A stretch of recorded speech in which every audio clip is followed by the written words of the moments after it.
देख रहे हैं आवाज इंडिया, देश की भरोसेमंद आवाज। मैं हूं पिंकी। आइए नजर डाल लेते हैं देश और दुनिया की 20 बड़ी खबरों।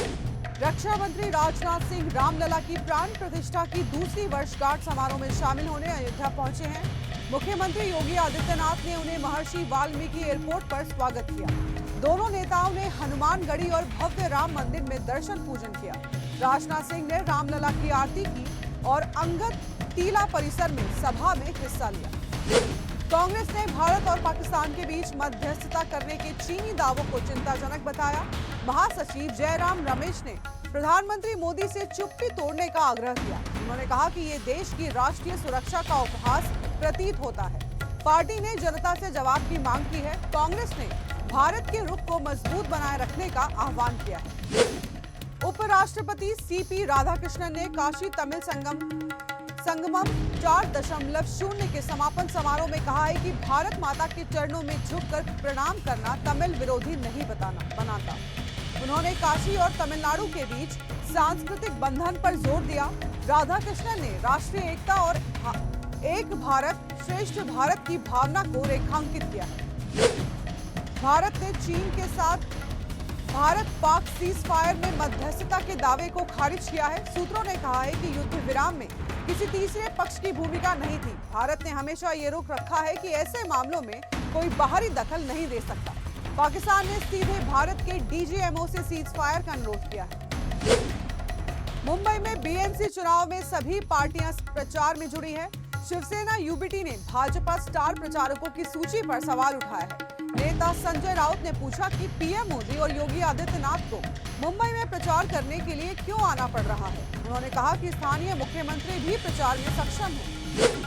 टीएचडीसी की विष्णु घाट पीपलकोटी जल विद्युत परियोजना में 2 लोको ट्रेनों में टकराने से घटना का सीएम धामी ने संज्ञान लिया है। उन्होंने अधिकारियों को घायलों के बेहतर इलाज के निर्देश दिए।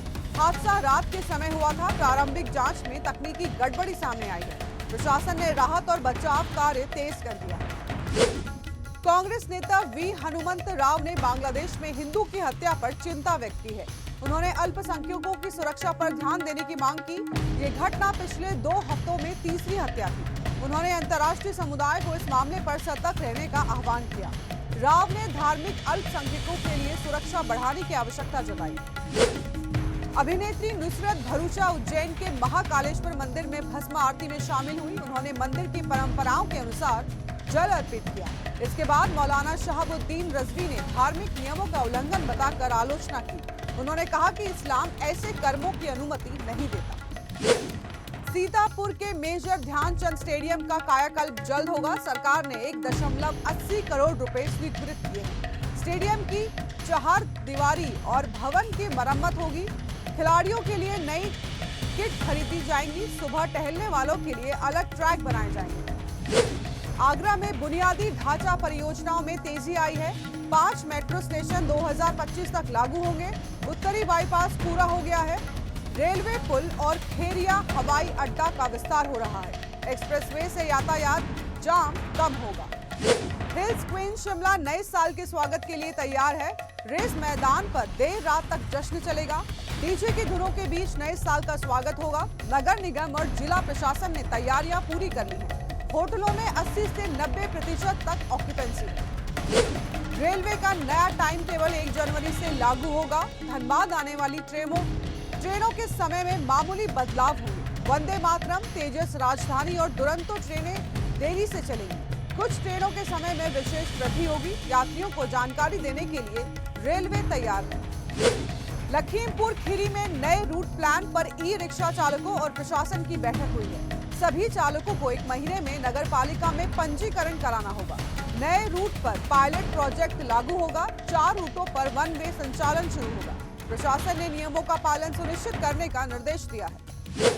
रांची पुलिस ने नए साल के जश्न के लिए सुरक्षा और यातायात व्यवस्था कड़ी कर दी है। शराब पीकर वाहन चलाने वालों पर सख्त कार्रवाई होगी। वाहन जब्त कर पैदल घर भेजा जाएगा। विशेष जांच अभियान 31 दिसंबर से चलेगा। पिकनिक स्थलों पर भी सुरक्षा बढ़ाई गई। यूक्रेन के राष्ट्रपति जेलेंस्की ने भारत और यूएई की आलोचना की। उन्होंने कहा कि रूस के हमलों पर चुप्पी भ्रामक है। बच्चों पर बमबारी की निंदा क्यों नहीं होती, ये सवाल उठाया। रूस ने 91 ड्रोन हमलों का दावा किया है। उन्होंने अंतर्राष्ट्रीय समुदाय से सतर्क रहने को भी कहा। जर्मनी में चोरों ने स्पारकासे बैंक से 10 मिलियन यूरो की नकदी और कीमती सामान चोरी किया। अपराधियों ने कंक्रीट दीवार ड्रिल की, हजारों सुरक्षित डिपॉजिट बॉक्स से रकम निकाली। पुलिस ने मामले की जांच शुरू कर दी। फिल्म 21 रिलीज से पहले ही चर्चाओं में है। रणवीर सिंह की धुरंधर से इसका मुकाबला होने वाला है। निर्देशक श्री राम राघवन ने दोनों फिल्मों की तुलना की। उन्होंने कहा कि धुरंधर शानदार है, लेकिन अलग शैली की फिल्म है। फिल्म के अलग दौर की विशेषताओं पर भी जोर दिया गया है। क्रिकेटर श्रेयस अय्यर की फिटनेस को लेकर चिंता है। ऑस्ट्रेलिया के खिलाफ कैच लेते समय उनकी प्लीहा फट गई। उनका 6 किलोग्राम वजन कम हो गया है। न्यूजीलैंड सीरीज के लिए उन्हें हरी झंडी नहीं मिली, जिसके चलते उनकी वापसी पर सवाल उठ रहे हैं। विजय हजारे ट्रॉफी में मुंबई के सरफराज खान ने 56 गेंदों में शतक लगाया। उन्होंने रोहित शर्मा के मुंबई के सबसे तेज शतक का रिकॉर्ड तोड़ा। उनकी पारी ने चयनकर्ताओं का ध्यान खींचा है। इस प्रदर्शन से उन्हें वनडे सीरीज में जगह मिल सकती है। ऑस्ट्रेलिया के पूर्व बल्लेबाज डेमियन मार्टिन मेनिंजाइटिस से जूझ रहे हैं। वे ब्रिस्बेन के अस्पताल में इंड्यूस्ड कोमा में हैं। उनकी हालत नाजुक बताई जा रही है। डॉक्टर लगातार निगरानी कर रहे हैं। क्रिकेट जगत उनकी सेहत को लेकर चिंतित है। तो देश और दुनिया की बड़ी खबरों में फिलहाल के लिए इतना ही। जुड़े रहिए आवाज इंडिया के साथ। जल्द होगी मुलाकात। तब तक के लिए नमस्कार।